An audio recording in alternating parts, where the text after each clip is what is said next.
look great. How are you feeling? I'm good. I'm very good. Good. I am glad to hear that. There's been so much change going on in the world right now. It's always good when you can talk to people and they're well. So why don't we go ahead and start the show? Okay, I'm ready. There's a little chiming behind. I live near a church and they have church bells. So the church bells are signaling 10 a.m. I actually bought the house because it was across the street from a church. Nice. That's a lot of good energy. Yeah, that's what I was aiming for. So, welcome to God and Matter. I'm your host, Arlene J.M. Grant. Today's guest is Linda Babulic. Linda is involved in getting people to have zesty living. Linda and I met through Fem City, and I found her intriguing. I hope that you will too. Linda, who are you? I'm a woman that just wants to bring zest into the world. I want to be of service in love and beauty. That's my mission. And that's why it appealed to me so much, your podcast, because it's all about love.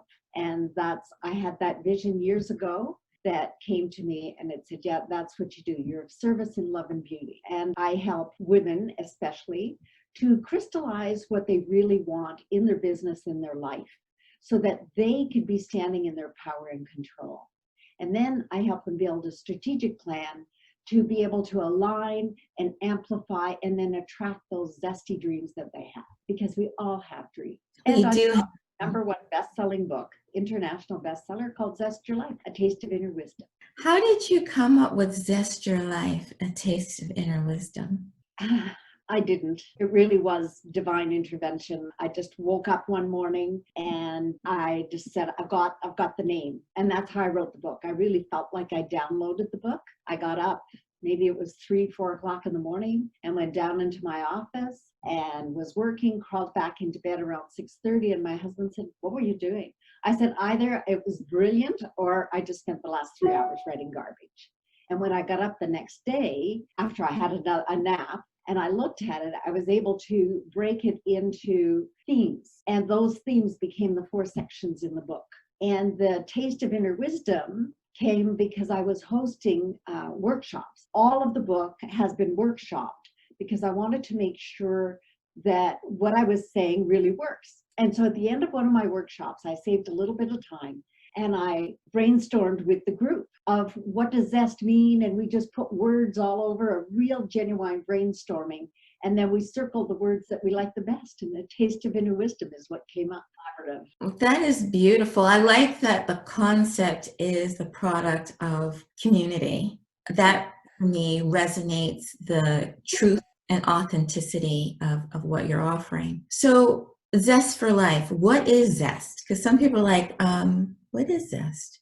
Well, zest is a real challenge to explain, particularly in other languages. But in English, it's, if you think about the orange peel that's on my book and it's part of my logo, it's that little bit, people will taste your cake and they go, what is that? Or your sauce, and be like, there's something in there that's just rises it above, just makes it that little bit better. And that's what Zest Your Life does. When you zest your life, then it's just, you're cranking it up just a little bit, which is exactly what people are going to feel after they listen to your podcast. They feel like they have a little more zest for their lives. Lovely. So if someone wanted to find more zest for their life, beyond consulting you, which I would recommend that they do as a first stop, what are other ways that people can zest their life? Well, there's a lot of different aspects, and I like to teach in a wheel. So emotionally, how do you zest your life?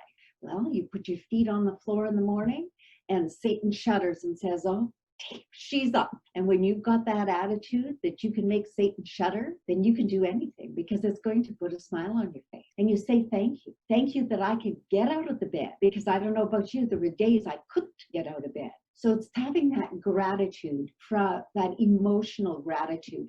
And we know from the research that releases the oxytocin in your brain. That's your feel-good hormone. So that's how you do it emotionally. Physically, move a little bit.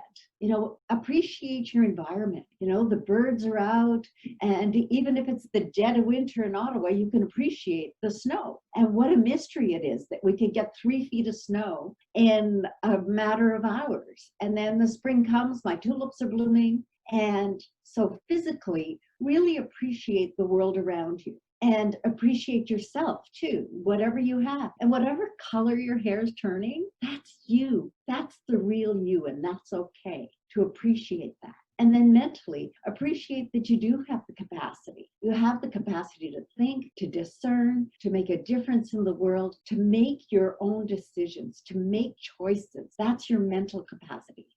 And then spiritually, you can zest your life again by connecting with your higher self. Some people call it spirit, the universe, but it's all you. It's all a big part of you because we're all one. So when you connect like that, then that brings you to the center of the wheel, which is the catalyst energy.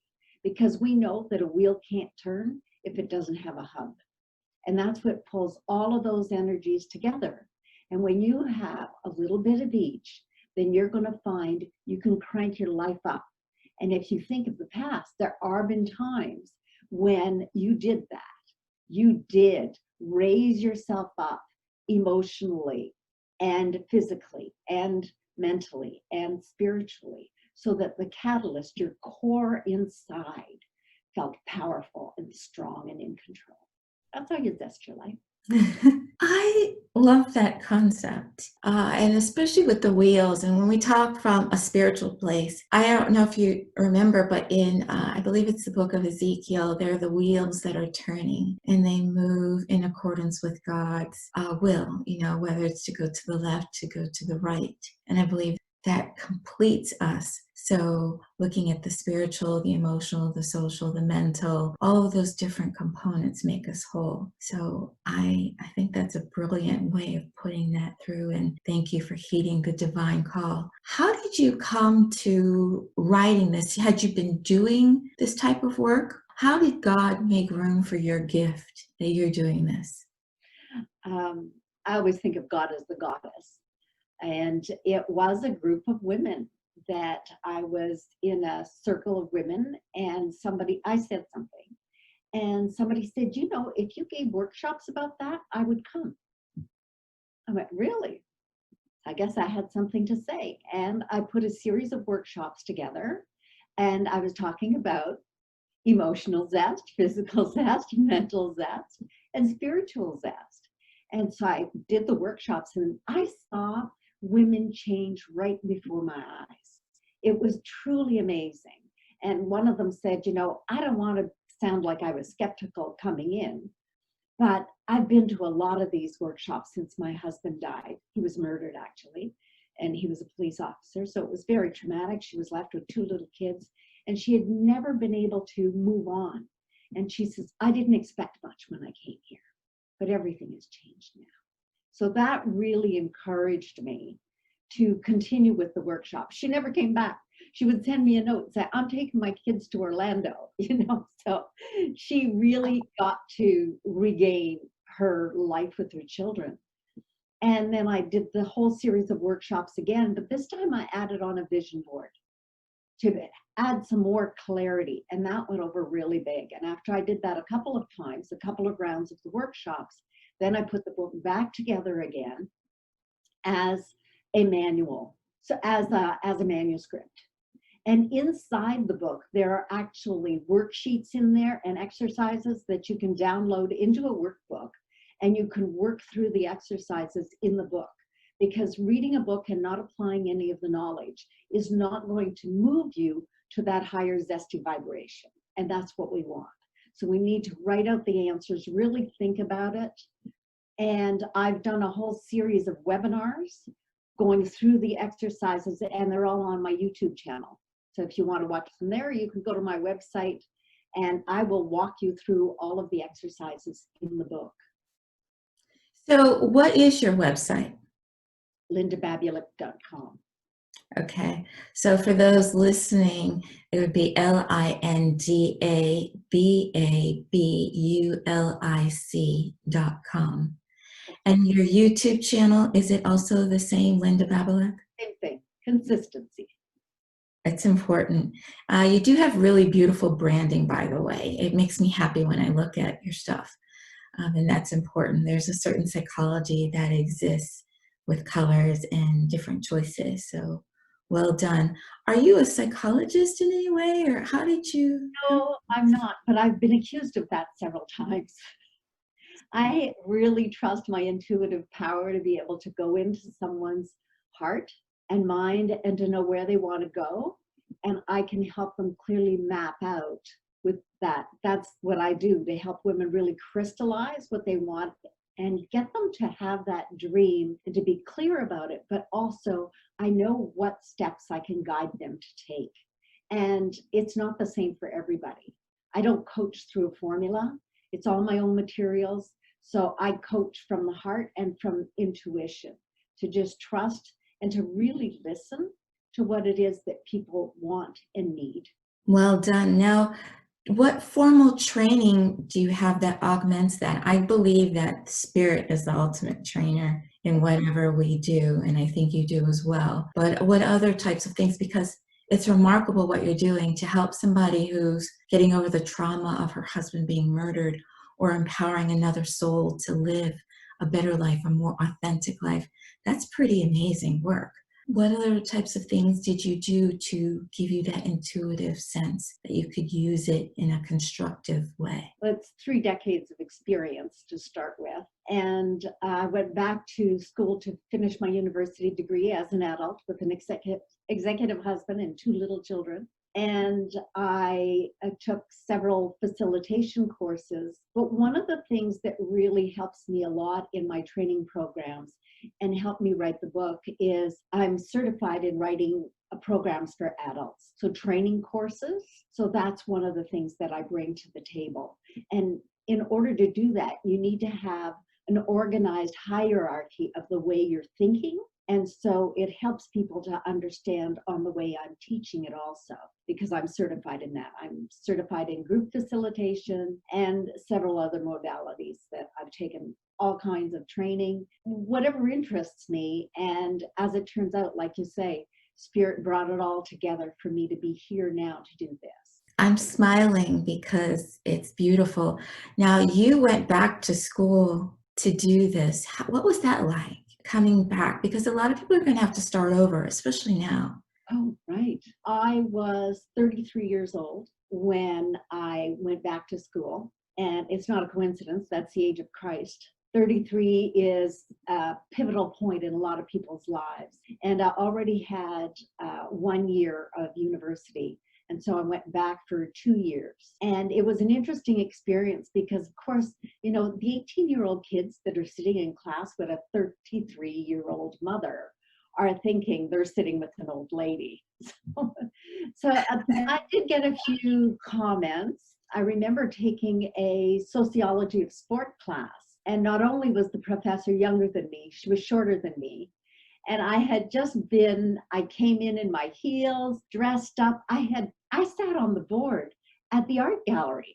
So I went to my board meeting and then I walked into class and all the other kids they're sports students, kinesiology students. So they're wearing jeans and sweatshirts and I walk in and the prof says to me, she says, "Are you in the right class?" I said, "Is this such and such?" She says, "Yes." And she's like, "What the hell?" And I said, "Is there a prerequisite?" She said, "No." I said, "Then I'm in the right class." And it was really fun. By the end of that, they got to know me and they learned a lot more about the psychology of sports and why parents put their children in sports. And it gave them a little different perspective with the adults that they would be dealing with once they had graduated from their sports. I'll give you an example. One of my daughter was in gymnastics. My daughter is flat-footed.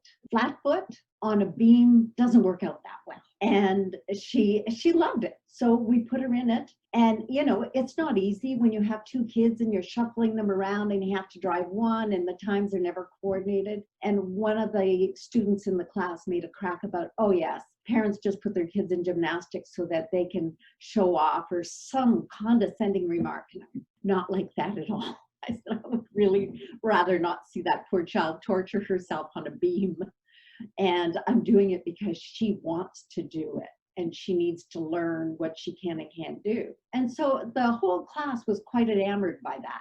They went, "Yeah, we never thought of that perspective before." They only saw it from their 18-year-old eyes. So to see a parent say, you know, "Don't judge us because You don't know what torture we go through sometimes to have our children do what they want to do so they can have that experience. So it was interesting going back to school and having profs, some of them the same age as me. So that was sort of fun too. That is fun. Now, did you go to university in Canada? Because you're in Ottawa, right? I'm in Ottawa, but I went to university in Thunder Bay at Okay, Lakehead University.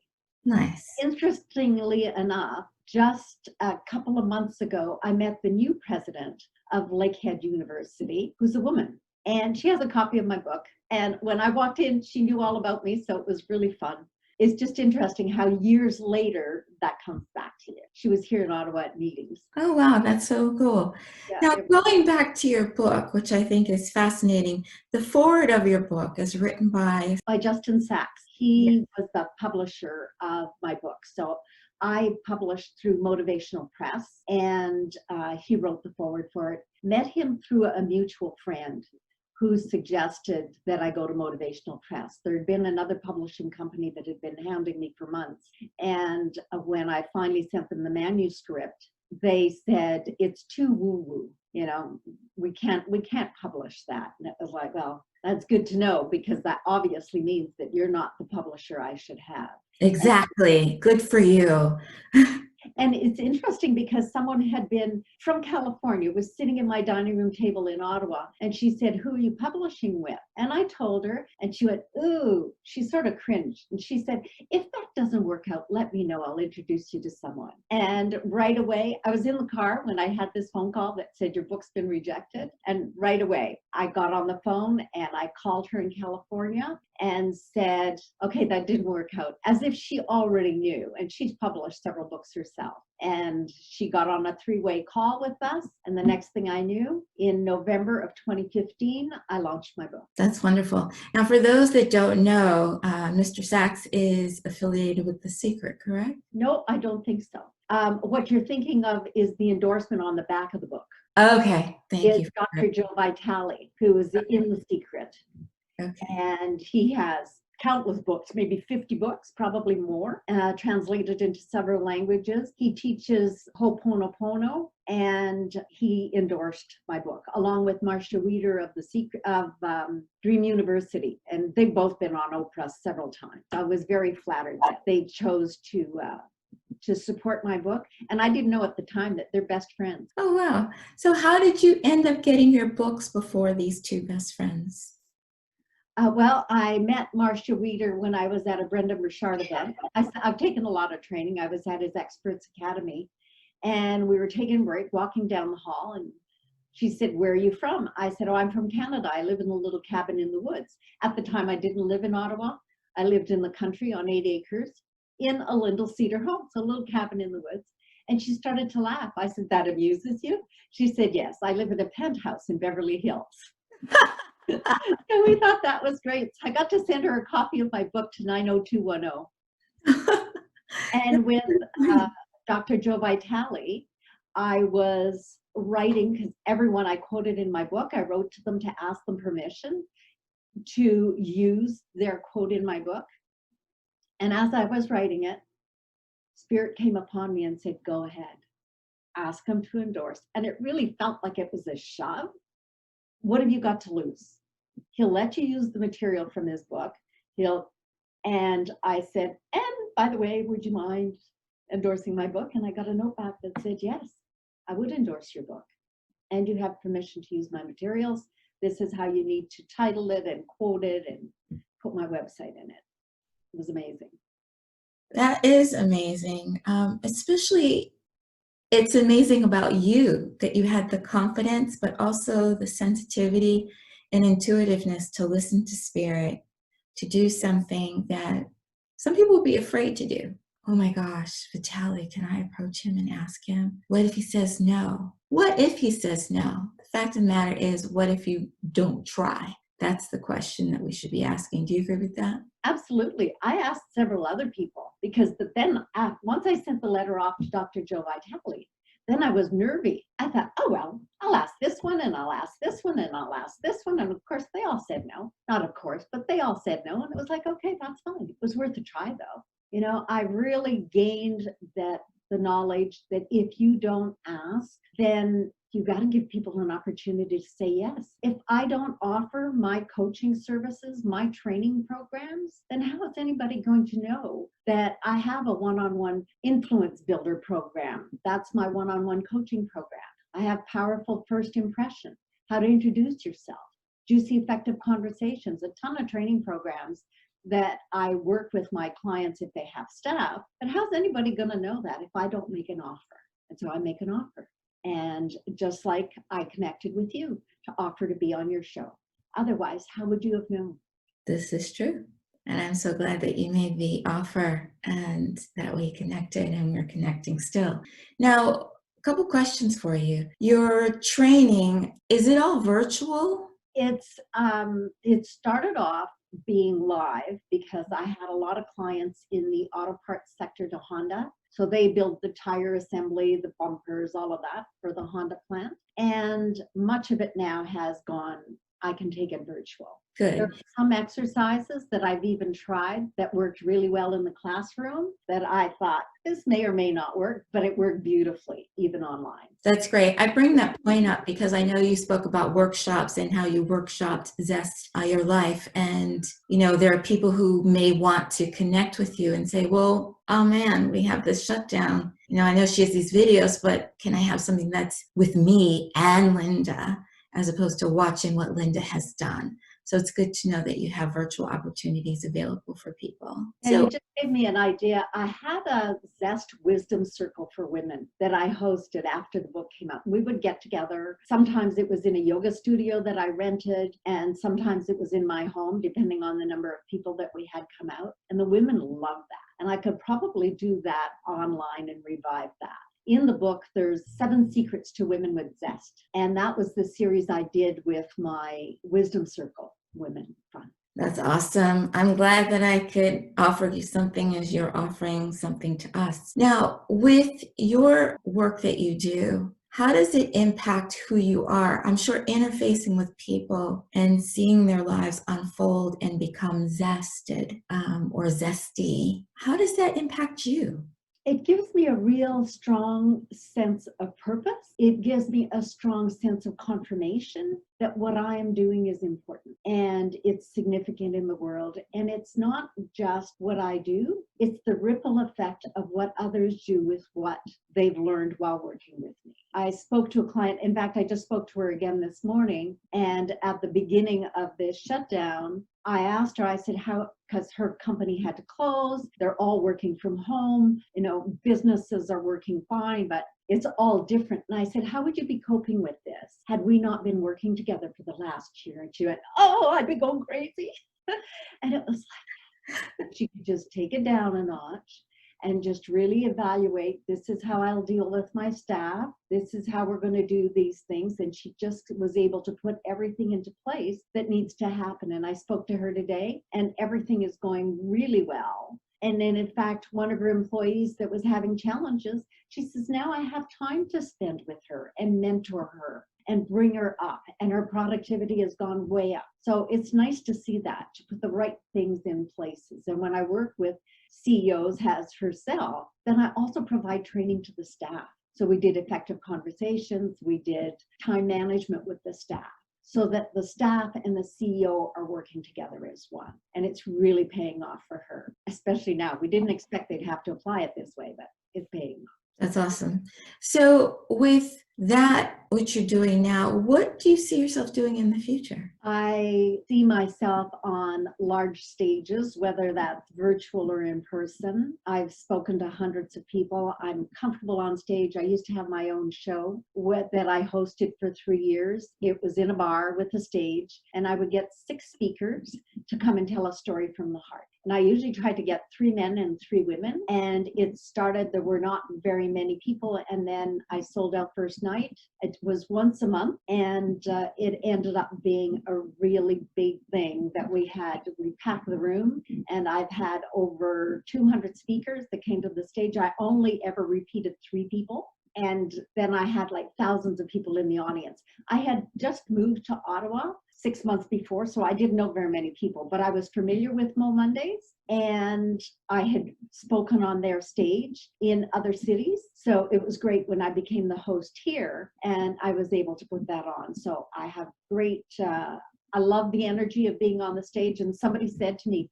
you know, when I was introduced to you, it was one thing, but when I saw you on stage, you just put that microphone in your hand, and he said, you're a whole new person. It's like, yeah, I get very excited. I don't get nervous. I just get really excited about having people on stage and being able to interact with a live audience. It's real fun. Look, that's your passion. That's who you are. That's what you're supposed to be doing.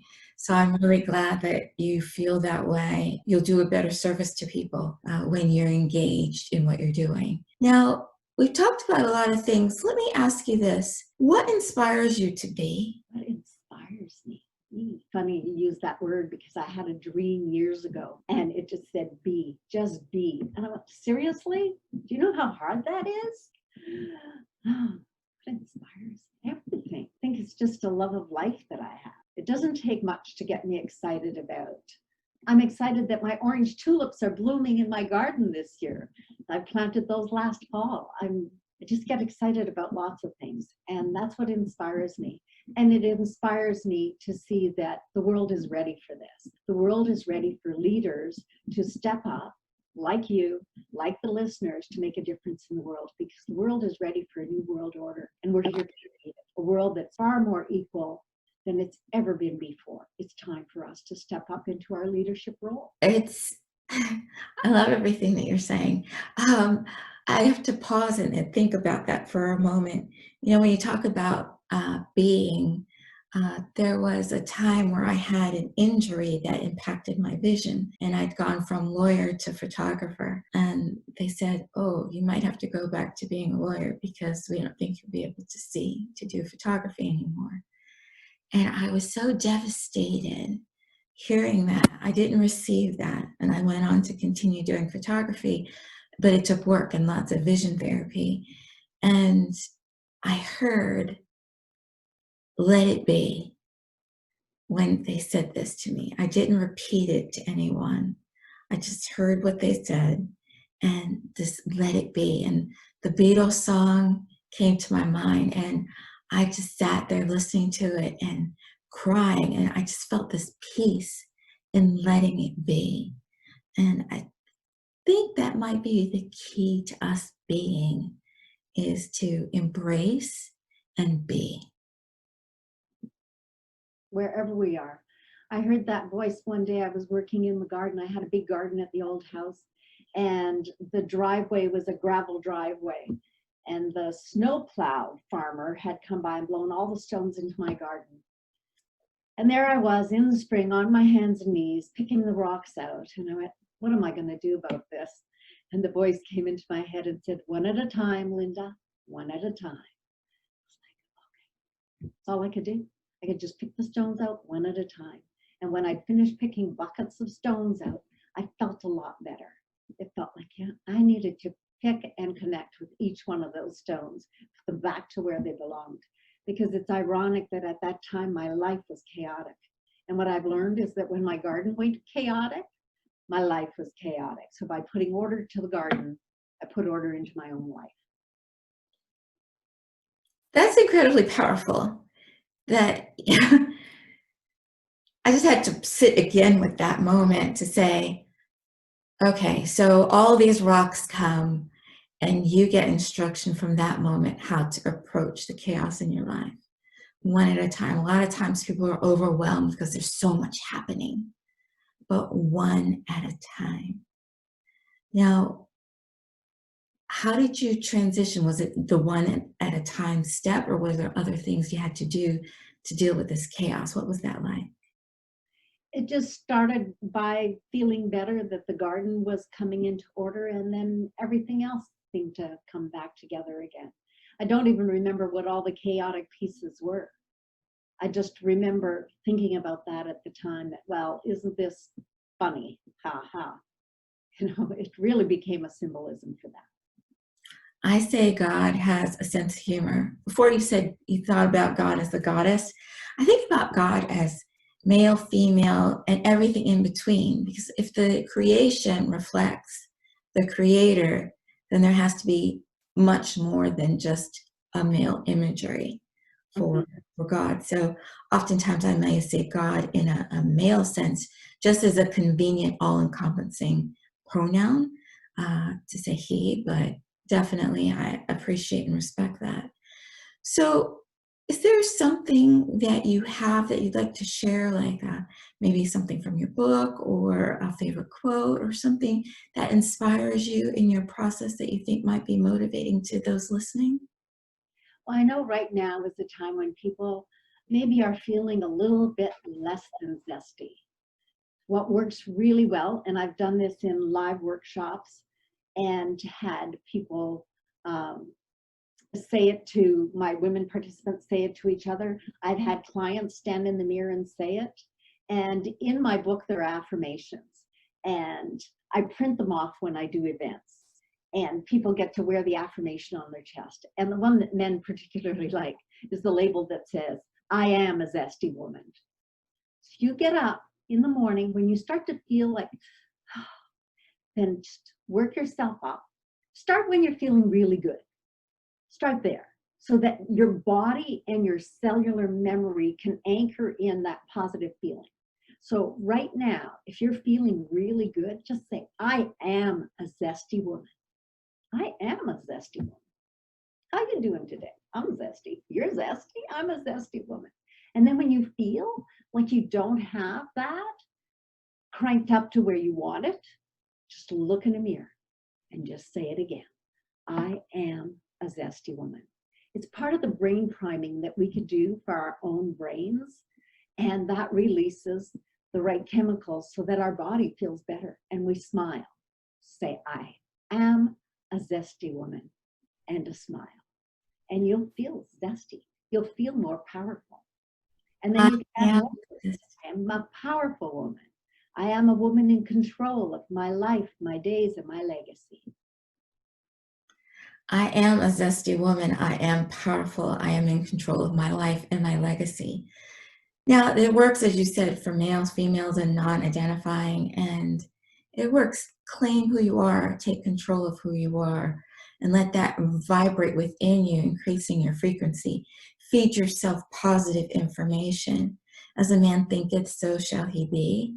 So let those positive affirmations come into your being. Now, your information is available at Linda Babulic. Is your book available on like Amazon or other places? It's available at Amazon.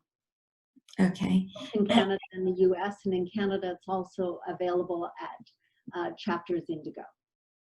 Chapters Indigo? Which is our Canadian book chain. It's like your Barnes & Noble. Okay. Okay. I like that title.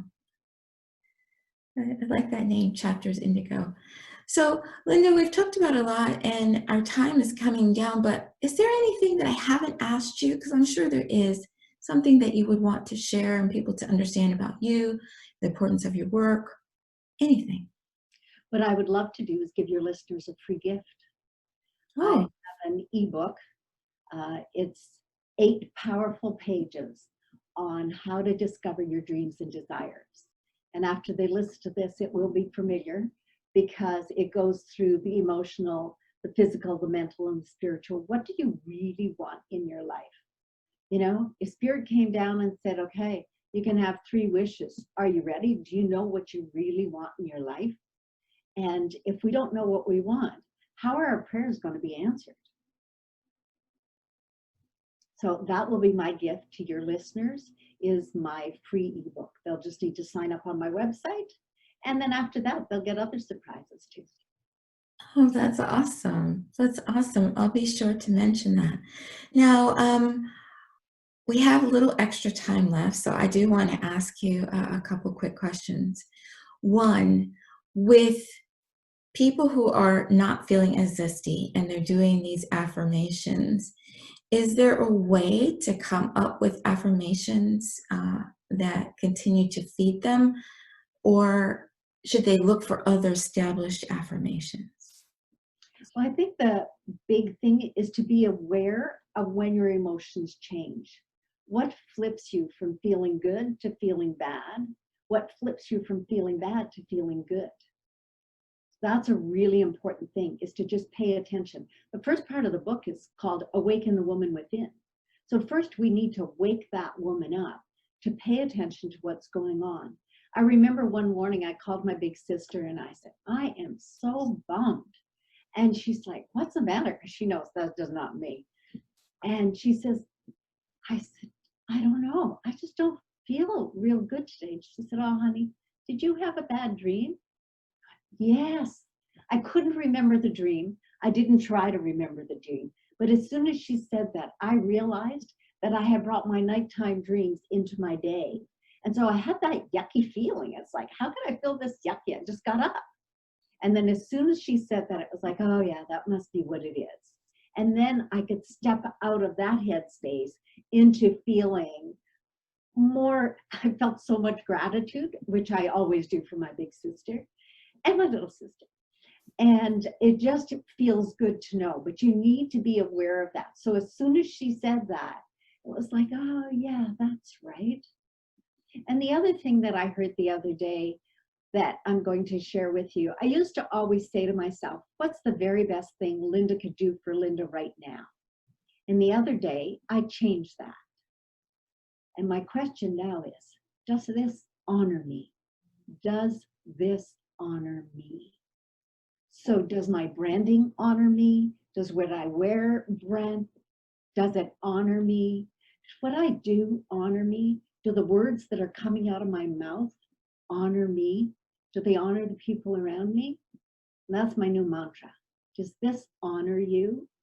So find the things that honor you, because that will step you up to a far, far better place. You're a very impressive woman. Very impressive. That is the key, is what you're doing, is it honoring you and others. Now, we talked about faith, and as we're closing out, I guess, how does your faith in spirit, the goddess you mentioned, shape who you are? Because you are impressive.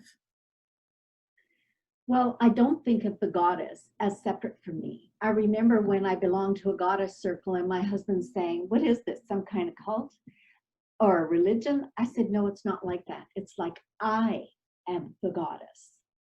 I am the goddess over my own life. And that really shifted me. And that was about 20 years ago when I joined the goddess circle. It was back when I lived in Ottawa the first time. And that made a big difference for me to see myself as together, as being the goddess, not a separate entity. I was raised Roman Catholic with the big mean God sitting on the big chair in the big cloud. And we had a priest that was very good to accommodate that, because he would yell at the little children and he would pound his fist on the pulpit and be yelling at everyone. And when I discovered the goddess, I realized that that's not the way Jesus ever intended it to go. And it's not meant about meanness or domination over, it's meant from a center of love. So that's how I identify my spirituality, ties me into being the goddess of my own life. Okay. Now, what if someone says, but does that then mean that I'm claiming to be God, and they might struggle with that? What would you say? Where's the separation? Where's the separation between me and you? The God that we believe in, the spirit that shines on you, shines on me, shines on the guy who's picking up my garbage right now. That same spirit shines on all of us. We are it, and it is us. It's all the same thing. We all breathe the same air. We all vibrate at that human vibrancy, and even the animals. It's all one. To me, it's all one. We're all united. We're all tied together. We've all come here for our own purpose. We're here to do something. And I think we do a disservice to the world if we don't. I believe in the principle of one love. And I often tell people, one of my mantras is, God is love, I am love, in that I raise my love vibration. And I would say, and that's my mail person delivering mail, if you can hear it. I would say that love is what this is. Like, I believe God is love. So connecting to that love allows you to have these amazing experiences where you're awakened at 3:30 in the morning and you are writing about Zest your life, or to see a woman whose husband's been killed to have a transformational moment. And that is your love vibration at work. So I want to thank you for resonating at such a frequency that you're helping to heal the world and moving forward in zestiness. I like that. I am a zesty woman, and you truly are a zesty woman, Linda. Thank you so very much. I wish you God. I'm glad we met. Yeah, me too. We have to keep in touch. And I want to say, I hope that you have many, many blessings. I look forward to your new projects. I look forward to your large virtual and physical stage. And I look forward to hearing more stories of people getting blessed and you being blessed as well. Thank you. Take care. Bye-bye. Bye. So what did you think of Zesty Living? I loved that episode. Linda Babulic said so much that resonated for me. I encourage you to take away the points that she made. One, to realize that we all have that zest, that extra special something. And it's our duty to ourselves and to others and to our Creator, if you believe in that, to bring that gift forward. Honor the zest within. Linda is available at lindababulic.com. I'd encourage you to visit her website. In addition, she's making available to our listeners her free ebook of 8 pages. Go to lindababulic.com to take advantage of that opportunity. We also spoke about taking the chaos out of life, one rock at a time. I encourage you to take a look at your life's garden and tackle those rocks. Finally, we talked about the need for equal justice and the need for equality, and that the universe would be screaming that. Linda talked about having downloads from God or the divine or the goddess, and the timing was impeccable. Our discussion was almost 2 weeks prior to the unrest that we see happening now in the United States. It is a call to justice and equality for Black lives and also for the world. We have so much injustice that's taken place. I would encourage our listeners to let that resonate within you. Let everybody have their God-given right. Black lives matter. All lives matter, yes. But look at those who are disenfranchised and see how you can raise the love vibration.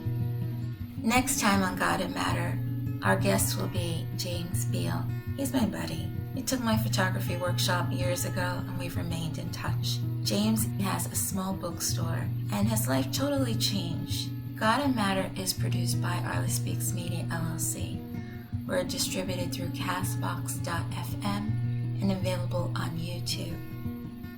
For more information about God and Matter, visit our website at godandmatter.com.